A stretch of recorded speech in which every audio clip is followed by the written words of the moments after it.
आज बच्चों third year की क्लास में अपन वर्ल्ड हिस्ट्री के अंदर पुनर्जागरण पढ़ेंगे।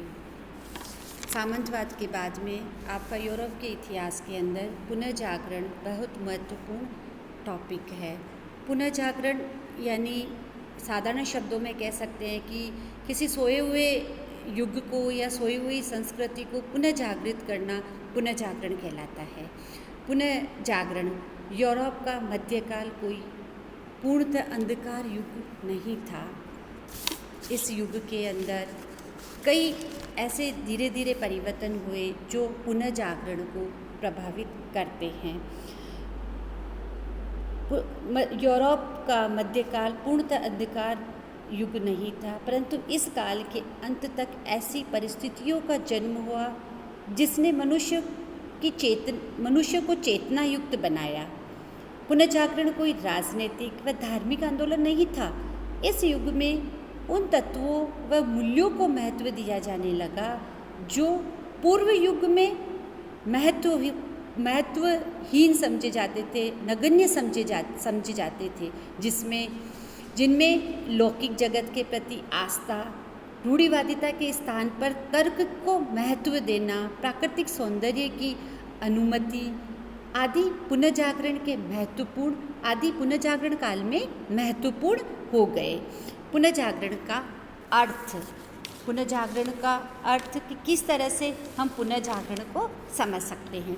पुनर्जागरण शब्दावली से उन सभी भौतिक परिवर्तनों का बोध होता है जो मध्य युग के अंत में दिखाई दे रहे थे। दूसरे शब्दों में उसमें मध्यकाल की समाप्ति तथा आधुनिक काल के आरंभ के बौद्धिक परिवर्तन का समावेश होता है। मतलब मध्यकाल का अंत हो रहा है, उसका समाप्त हो रहा है और आधुनिक काल के अंदर प्रवेश करते हैं। इतिहासकार डेविस के शब्दों में पुनर्जागरण शब्द मानव के स्वतंत्र प्रिय साहसी विचारों को जो मध्य युग में धर्माधिकारियों द्वारा जकड़े व बंदी बना दिए गए थे व्यक्त करता है। मतलब कि जिन धर्माधिकारियों के द्वारा, जिन सभ्यताओं के द्वारा, जिस धर्म के द्वारा जो विचारों को बंधन में बांध रखा था, उन्हें मुक्त करना ही पुनर्जागरण है। पुनर्जागरण के कारण, वो कौन से कारण थे जिन्होंने पुनर्जागरण को प्रभावित किया? फर्स्ट है धर्म युद्ध यानी मुसलमानों और ईसाइयों के बीच जो युद्ध लड़े गए थे वो धर्म युद्धों के नाम से जाने जाते हैं। यूरोप में ईसाइयों और मध्य एशिया के तुर्कों के बीच में जो युद्ध लड़े गए उन्हें धर्म युद्ध की संज्ञा दी गई। इन धर्म युद्धों ने कई अलौकिक वस्तुओं का संचार किया। इन युद्धों से यूरोप वासियों को पूर्वी देशों का ज्ञान, यात्राओं व भौगोलिक अध्ययन, नवीन विचारों का समन्वय इत्यादि चीज़ों को प्रोत्साहन मिला। इस ज्ञान को इन लोगों ने अपने देश में बांटा तथा लोगों को सच्चाई से अवगत कराया। मतलब कि जो सैनिक इन धर्म युद्धों में भाग लेने गए थे उन्हें पता चल गया कि किस तरह से धर्म ने उनकी इच्छाओं को, उनकी स्वतंत्रता को, उनको सबको जकड़ रखा है और उन्होंने वही ज्ञान अपने देश के वासियों को बताया, जो आगे चलकर इस प्रकार नवीन विचारधारा से प्रभावित होने पर पुराने अंधविश्वास के सिद्धांतों को समाप्त कर पुनर्जागरण को बल मिला। सेकंड पॉइंट है व्यापारिक समृद्धि। अब मैंने आपको पिछली क्लास में पढ़ाया था कि सामंतवाद का पतन कैसे हुआ।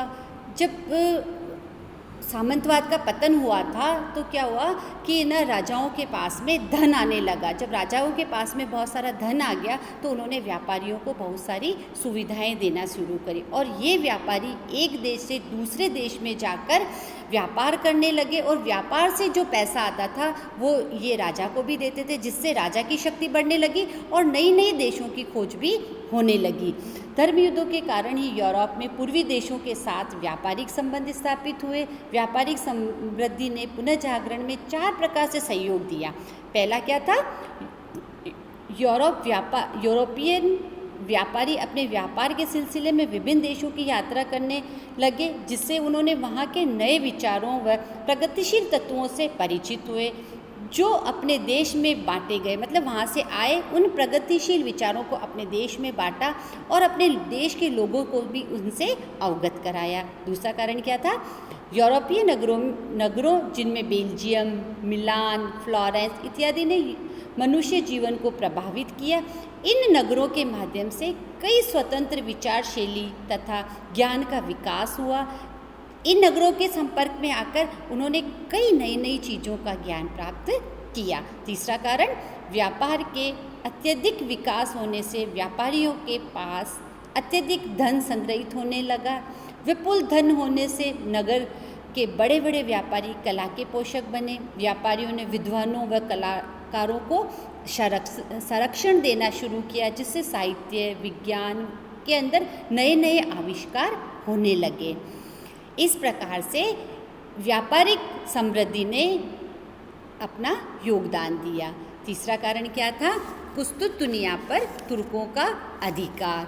15वीं शताब्दी के मध्य में कुस्तुतुनिया का पतन व उस्मानी तुर्कों का उदय पुनर्जागरण का महत्वपूर्ण घटना मानी जाती है।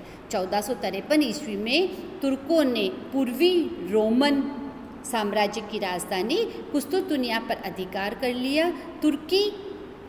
तुर्कों द्वारा कुस्तुतुनिया पर आक्रमण कर लेने से कई महत्वपूर्ण परिणाम निकले, जिनमें सबसे पहला क्या था? यूरोप से पूर्वी देशों की ओर जाने वाले मार्गों पर तुर्कों ने अधिकार कर लिया और यूरोप का पूर्वी देशों के साथ व्यापार बंद हो गया। अब व्यापार बंद हो गया तो दक्षिण पश्चिमी यूरोप के लोग व्यापार हेतु नवीन मार्ग खोजने के लिए उत्साहित हुए और इसके अंतर्गत उन्होंने अमेरिका और भारत की खोज करी। पूर्वी द्वीपों पर जल मार्ग ढूंढ निकाला। भारत और अमेरिका जाने का जल मार्ग उन्होंने ढूंढ निकाला। दूसरा कारण क्या हुआ? कुस्तुतुनिया ज्ञान, दर्शन व कला का बहुत बड़ा केंद्र था। तुर्की लोगों ने इनकी उपयोगिता नहीं समझी। हजारों विद्वान व यूनानी कलाकार इटली, फ्रांस, जर्मनी, इंग्लैंड देशों में चले गए। यहाँ उन्होंने कई चिंतन शैली व ज्ञान विज्ञान का प्रसार किया।